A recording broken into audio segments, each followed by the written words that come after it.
When you think about some of the reasons that we work so hard every day, it's because we want to be able to take care of our loved ones. Many of us think about what's going to happen to our children, our parents, and our extended families once we pass on. And the main, solution to that is our inheritance, what we leave for those that we love, and how they're able to share it once we're gone. Yeah, blended families look different in African societies. It's not just meeting someone who has children. Sometimes you can be also adopting children from your own family members.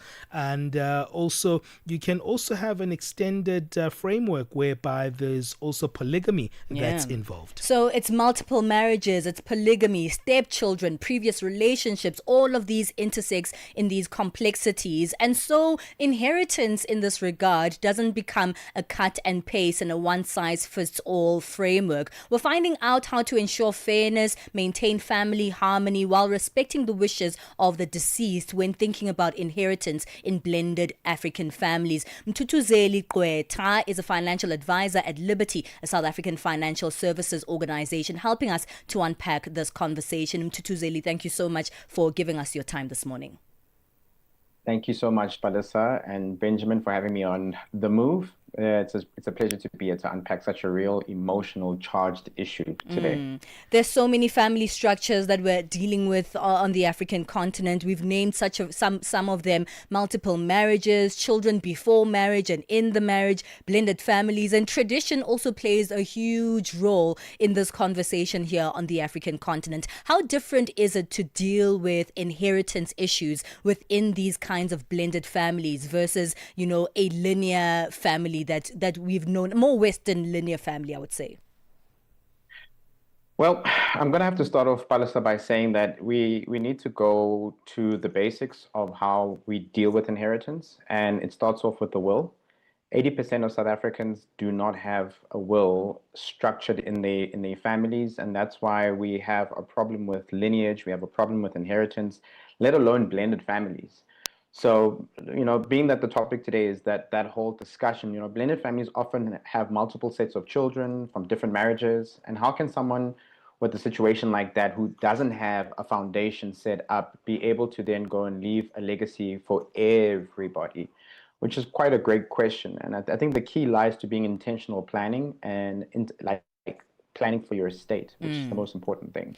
I was just speaking about the blended nature of some of these families, and in many African countries and now traditions, there is, I think a very troublesome issue that usually happens where it feels like children only within a marriage structure are recognized in that traditional sense, and children that you had before particular marriages are seen as those that don't really have to benefit from, your will or your inheritance because they're not within that marriage framework. That is a huge problem that we face, isn't it, when it comes to this inheritance conversation here?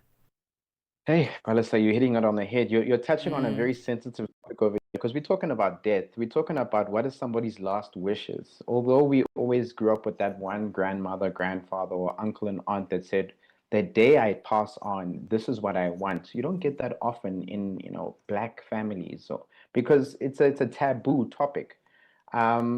We need to be talking about what our intention. We need to be talking about and communicating early, if there is stepchildren or if there are children that have now come into the family, but there's no legal guardianship that's happened, we need to be able to write that down somewhere in our last will.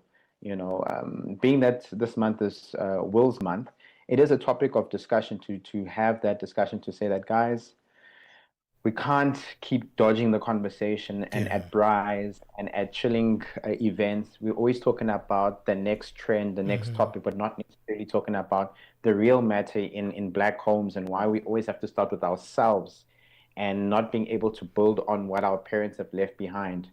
The real reason why some of us don't know our great grandparents is because they never really did massive significance into taking care of each lineage. Yeah. So it's a big thing in this. So how do we sort this reoccurring cycle? How can someone ensure that their inheritance plan is fair and clear to all parties involved. And what happens most of the time is that the reasoning is not even placed there. How important is also to include that reasoning why you made certain decisions. Is it via the will, or are there more mechanisms to be included? Not to get too technical, but to be very layman's terms for our listeners, the will it's a drafted document that you could sit down with a financial advisor or a estate planner, and you sit down and you state that, okay, in the unlikely event of my death, do I want to be cremated? Do I want to be buried? Okay. Who are my beneficiaries? Who's going to inherit from this will? Because if there's no beneficiaries and there's no will and you pass away, you die in what we call interstate succession, meaning that the government is now responsible for the unwinding of your death, the appointment of the executor, which then makes me leave the question that, do you want to leave a will or do you want to leave a bill for your family? Because no will, you're leaving a bill, and that bill is normally known as estate duty. Estate duty is the executor fees plus whatever your living costs in terms of debts that are outstanding that haven't been settled, they come combined. And that's what you're leaving behind towards your kids, if you have kids, towards your parents, or anyone that you care about, which it's quite a big problem. So at Liberty and myself as the Liberty advisor, Mzansi advisor, I always say that it's a quick 30-minute discussion where we're going to look at all your assets. So what do you have in your possession? Because that falls part of your estate. We then look at, okay, who do you owe? What do you owe? And do you have any policies that are payable to those, debts? If it's a loan, there's normally things like credit life that's linked to that. So if your death or disability triggers, it'll pay for that. If you have life cover, which is a very good form of liquidity for your will, that will also help with settling any outstanding debts, as well as, be able to keep the food on the table for those who are left behind. Because at the end of the day, if you have a will but you don't have savings, you don't have assets like that could be easily sold quickly for money to settle anything, then the executor is going to be asked when trying to wind up your estate that how should we handle these fees? Are we going to be selling assets, which is the family home? And things like that. Yeah, I get that. But also, how do you include who takes what percentage goes to who? I know some people tend to move towards establishing a trust, and that trust will actually have members within it, and they will inherit it via the trust. What's the best way there to make sure that there's clarity of who takes what if you are in a blended environment? Very good. So, I mean, Benjamin, back in the day, trusts were the most popular thing. It was the drink or pop of the day. And with time, SARS also realized that a lot of people were evading tax by creating trusts. So with the new times, trusts are now administered like a business, like an individual. It has to have its own tax number. It has to have financials. It has to have minutes of, your annual reviews and all of that. So I try to work away from that sometimes, especially if we're talking to the market that's either just beginning or in the middle class that's trying to manage. So if you don't have, assets that are above 30 million, maintaining your trust, if it's an inter vivos trust or a family trust, will be quite costly. So there is the affordable option, which is called creating a testamentary trust within your will. Now, the purpose of a testamentary trust is to take care of your minors and, people or children that can't necessarily speak for themselves.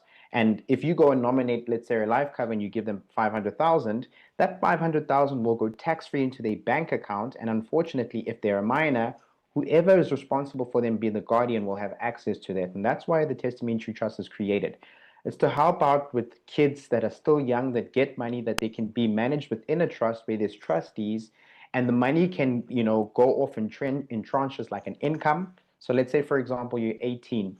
You're only going to get 30% of whatever that bulk of the money is sitting in there. And then at 25, there'll be another release. But between those years, it will still be able to maintain keeping the food on the table, keeping the lights on.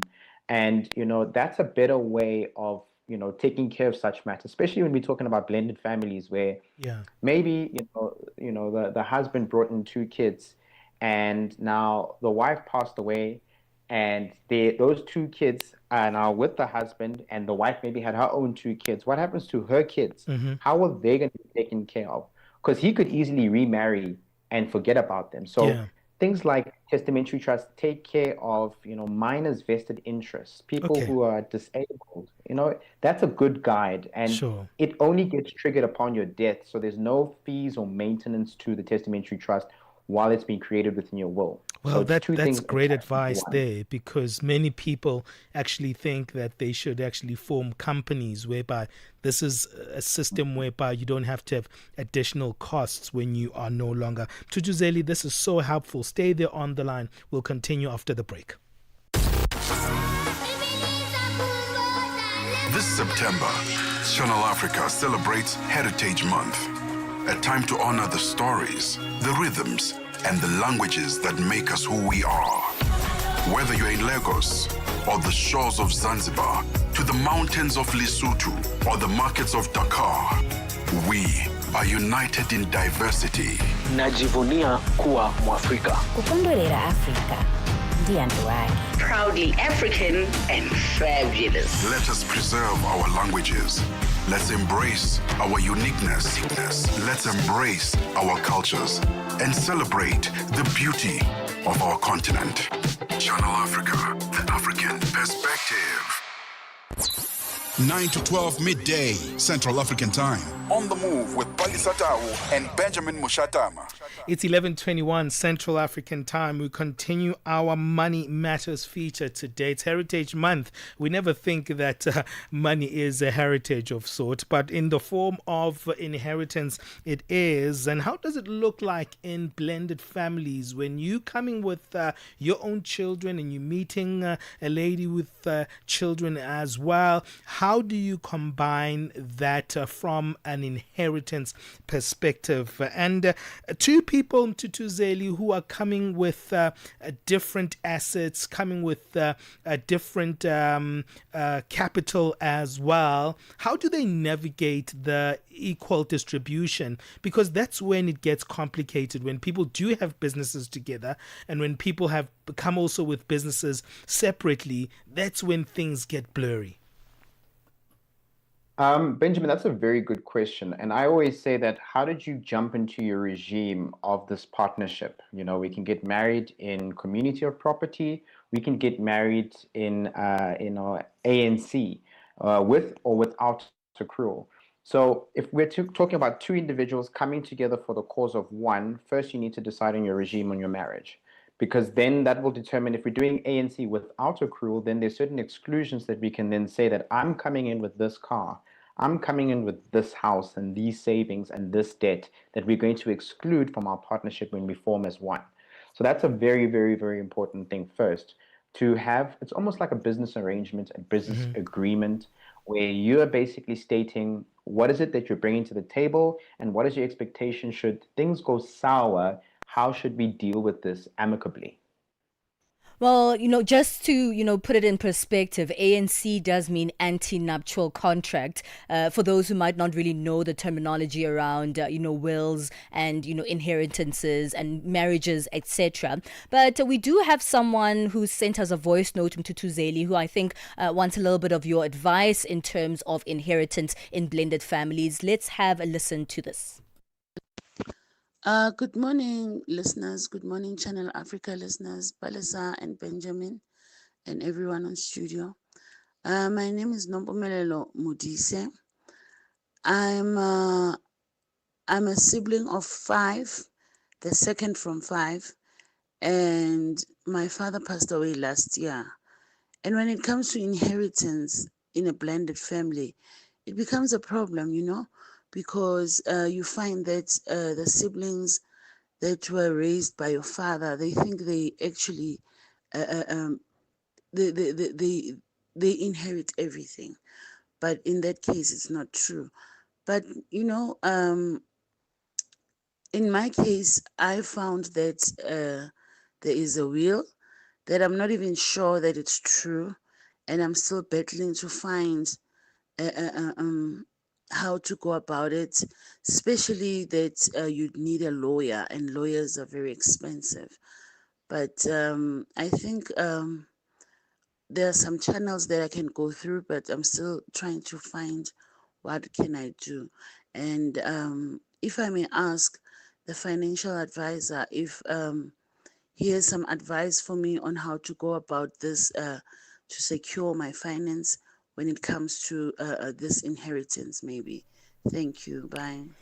Mthuthuzeli, I hope you were able to hear that voice note. Really classic case of what we're speaking about today. 5 siblings, Yeah. not all raised by the father himself. So others within the marriage, others not within the marriage, and others who feel like they have more of, a say or more of, a need to the inheritance of the father. There is a will. She doesn't even know if, that will is real or it isn't because she's been pushed out or aside of all the discussions and the conversations. What is it that someone like that can do?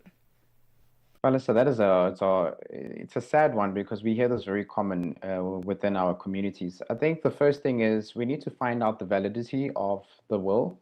Has it been signed? Has it been dated? Has it been witnessed by 2 independent witnesses? That's the first point. And then on the line with regards to there are 5 other siblings and all of that. If Papa, for example, was working in an organization where he had group benefits, they administer how inheritance should be released a little bit different to your typical, will structure because it goes according to the line of dependency. So are they, kids that depended from, daddy taking care of them growing up and all of that? Because that's the first concern. Secondly, there will always need to be proof of, how they were involved with Ubaba. Baba was maybe taking care of rent, maybe Baba was taking care of some sort of financial aid or support. That's also forming part of your proof of evidence. And then, most importantly, if the will was administered by a financial institution, there should be an executor being appointed there if the will is there, because then that will also then go according to them being clear to say that, okay, these are the people that are valid to be beneficiaries to make a claim and so forth like that. So on the breakdown of the will, the person being the executor or who's holding the will has to go and mention that and be in contact with the people that have been mentioned as beneficiaries. That's why it's important also for us as people to update our wills on a yearly basis because life changes so rapidly. Let's talk a little bit about that caller's response there in terms of the fact that she's saying, I don't have money for a lawyer to actually facilitate this process. Where else can they go? So that's a very tricky one because there are attorneys and firms that are more than willing to do pro bono work or work into an arrangement to help you out with resolving this particular matter. I know with us at Standard Bank and being part of Liberty, when we put together your estate plan, we look at, okay, fine, in the event that there should be a death, we already tell you upfront what expenses and fees that you will come across, the of the death, to communicate to all creditors, making sure that your executive fees around, the executor getting their 3.5% plus the 15% VAT is taken care of. So it's very hard to say when the accident happens, how do I get insurance? Because now the accident has happened. Now we have to look at a way to say, okay, what is the most affordable and effective way to try and resolve this matter? Is more the discussion because now I'm the guy that insures for when it should happen. Now the discussion is when it has happened, how do I do it? Because it's still going to need money. So it's very hard to go and say to her that, hey, look, we can do it. I think we can start off by looking at tracking back the steps to say who is the executor so we can communicate directly with them to see that, okay, before we introduce lawyers and it's now her lawyer versus their lawyer, first, let's get the base of the information so that we can see what are we going to take accountability for should there be a need to get a legal attorney or get someone to come and arbitrate the situation. Okay, do you go to your own financial advisor? Maybe that could be the simplest way if you have a bank, if you just need just the basic way of approaching it. Yeah, so I would say that start off by speaking to someone like myself or Yeah. any accredited financial advisor Sure. who's able to take you through the journey and the process around how to deal with a deceased estate. I mean, Fantastic. I'm Okay. personally dealing with the case right now where we have a family that stays in Soweto. The family home was owned by Umkulu because back then we were not able to own property. So when they finally did get an opportunity to register a name, they registered Umkulu. Umkulu died without a will, so interstate succession. So no rates and taxes are being paid. And now the property itself is being put up on auction by the sheriff because of those unwanted fees. And now new buyers are trying to get into the property to buy the Sure. property, but there's a family there. And Umphakathi, being the community, are not going to allow that. So this, you see, this all could have been avoided Yeah. by just clear estate planning to say that, Sure. okay, should the unlikely happen, you get its ID number and what are you getting? If there's family involved, then you stipulate that the family home should not be sold, but here is the money to transfer in the respective beneficiaries' names. Sure. Mthuthuzeli, we've run yeah. out of time. It's a very complex one, but I think that advice that you've given us is very helpful. And maybe the things that we take for granted that are administrative are so central. So thank you so much for joining us. Absolute pleasure. Thank you for having me, Benjamin and Palesa. That's Mthuthuzeli Gqweta, financial advisor at Liberty. That conversation takes us to 11:31 Central African time. Let's quickly move on. Musibudi Makura is wrapping up the morning sports. Sports on Channel Africa. The African perspective.